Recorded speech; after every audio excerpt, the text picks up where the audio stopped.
So what happened to the fish room? What did happen to it? Well, I got a story for you. Stick around.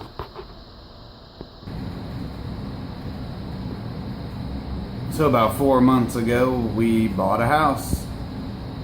I previously had the fish room in the basement at our old house that we rented, and we've been looking to buy a house and checking around, blah blah blah, so on and etc. Boring stuff, I guess. Kind of exciting though, really, when you look at it. Don't have a fish room really anymore. I still have my tanks, but I'm working on upgrading the bigger ones and have more projects going on, and I'm considering filming them, but it seems like these days, especially for YouTube, that everybody's doing that, at least to some extent. I give a lot of credit to the king of DIY for my sumps and projects like that has really helped me grow in the hobby a lot. This is one of them that's running right now. This 125. It's a 30 long planted refugium sump, and it does a really good job. Of course, I also have on this one a Cascade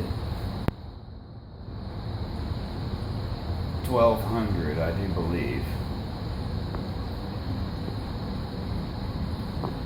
And it does a really good job on this.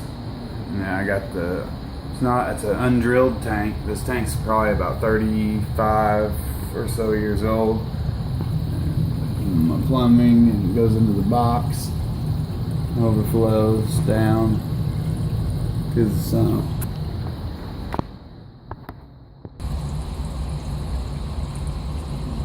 Down there into all my media area, and then across. I can't really see the rest. This one kind of got thrown together when I moved, because that one was originally built into another portion of my basement in the wall, to where the filtration was separate from the tank being in the fish room and the filter being on the other side. So it was a lot easier to take care of. That was the downside to this, is I had to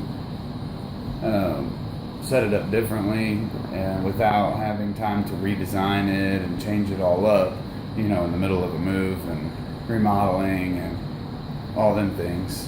I worked with what I had. So that's what's been going on with us. I'll take you around and I'll show you a few other projects I've had going on, and kind of what has come of some of the things I've experienced while doing my fish tank maintenance around my town of Southern Illinois, and maybe you'll get something out of it, or at least enjoy what my passion is.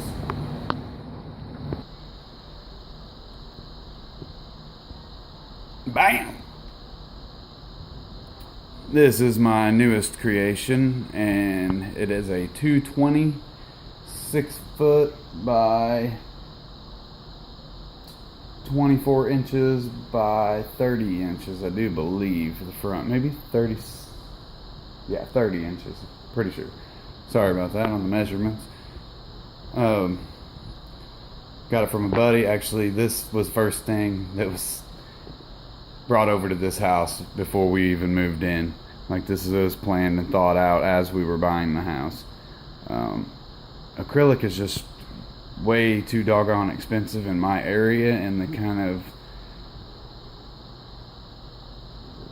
the thickness and everything I would need to build the size of tanks that again, the king of DIY does and such. He has quite a few more connections, I would believe, after all these years of semi-perfecting what he does.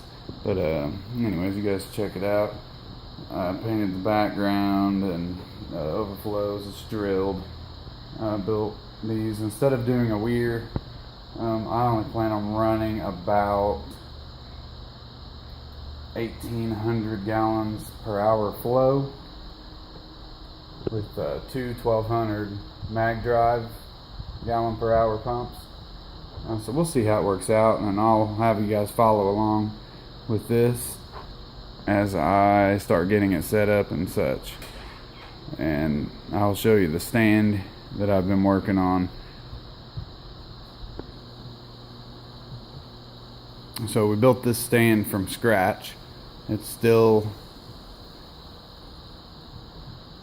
being completed, doing the finishing touches on it and little things here and there that I want to add, but it was built from just lumber and some time and measuring and cutting. I gotta still finish the doors to it, which will be done using sanded plywood, birch plywood, and laminated hardwood flooring like this here. This was free and given to me. Just really worked out. I'm really excited about it, and it didn't cost me an arm and a leg. I got probably $75 tied up in this 220 gallon tank stand. If you guys have any interest in it, but yeah, I'm trying to get it customized for my outputs, inputs, plumbing, cords, etc.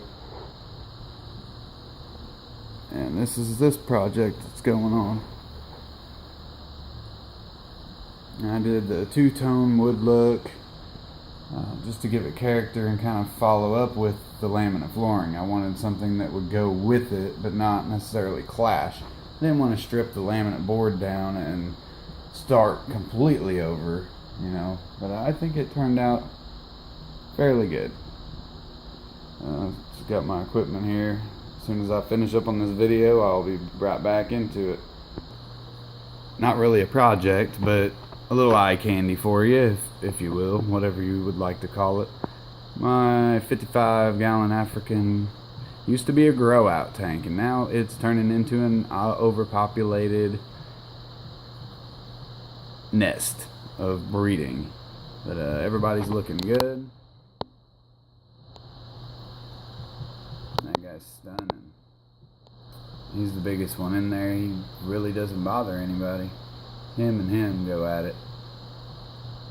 But they're the two bigger ones in the tank, so it's common. One of my favorite ones is this one right here. I wish I knew the name of it. If someone does comment it in the video, that'd be helpful and very much appreciated. That'll be a good looking little guy.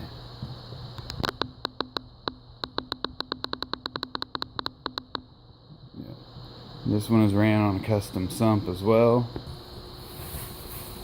Comes down like the overflow box on the 125, down into a union, and then more PVC, down into this chamber, my media chamber. Generally don't do that first, but I got limited on room after the plants took over in this one. So I have a gravel bed set up in this one from scrap gravel I used over the years. It's not meant to be pretty, it's just meant to serve the purpose of maintaining detritus and stuff to where I can remove it. So, and then all the plants, some water sprite, Java moss, Java fern, there's different plants in there that were extras, but you go down. Of course, the fine media, sponge media. And then on this one I do have a little pump running here with a 9, correct me if I'm wrong, 9 or 11 watt UV sterilizer from Aquatic-Life. It's a twist version, mini. Works very well in this one.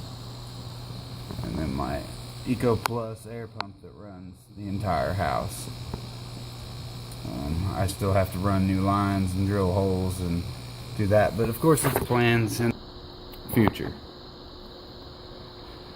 As I get ready to install the 220, I'll be going back under the house and making sure everything is structurally sound, because I moved or changed my plan of idea of where it was going. So, and had a nice talk with the wife about it and everything, so we come up with an agreement on where the tank would look best and fit best. And it's actually going to be right there. We're tinting out the bottom windows. Of course, the 220 is painted black and blue on the back with 5 coats, so it shouldn't leach light through. So we'll kind of go from there and see how it works. We have more windows in this living room, so it's not like I'm just going to block them out completely. It'll only come up to right midpoint of the window, a little higher. My little 29 gallon guppy molly tank. It's just basically a planting tank with a few fish in it. Low tech, medium light, kind of mid to low lighting. It's been a good tank. It may be another project for another day soon though. Still got the 75 gallon molly swordtail mixed community tank with mono shrimp and other species. Quite a bit of Anubias and wisteria and guppy grass, whatever it's really called. Some dwarf sage, spiral vallisneria, yeah, and then regular seg vallisneria, the tall. Yeah, it's a pretty well maintainable tank. It's not crazy hard to take care of. It's a high output light. I would put it at about mid-tech, no CO2, only run organic carbons and stuff like that in it, and fertilize, and use trace elements on the opposite days. But if anybody's interested in that, request it, and I can talk about it in the future videos. So last but certainly not least, I'm going to wrap this video up shortly. It's getting quite long, and I know it gets pretty boring listening to somebody ramble on about stuff, but this is what I love. I enjoy it. Projects, fish, plants, just water in general amazes me. And the things that we can create, you know, are just bar none. And my red tail catfish. Of course, he is a fish that generally I would say do not belong in a fish tank because they get massive. He's a pretty dude. He's like a puppy dog. I'm just holding on to him for a little while. He's about 3.5 pounds, 22 inches, maybe 24 inches by now. Got him in this 300-gallon trough outside. He does fine with it. I regulate the temperature, keep everything. Illinois' weather is amazing right now, so we're not even staying in consistent 90s, so it's not a problem. It'd be just like the Amazon or something for him. Comparable anyways. But that's it, guys. So again, Jared Grimes, Aquatic-Life, and signing off, because this is what I do besides, you know, normal everyday things. Work, a job, of course, a 9 to 5. But if you like, comment, subscribe, share the video, give me some feedback in the comments below. But anyways, you guys have a great day, and thank you. Peace.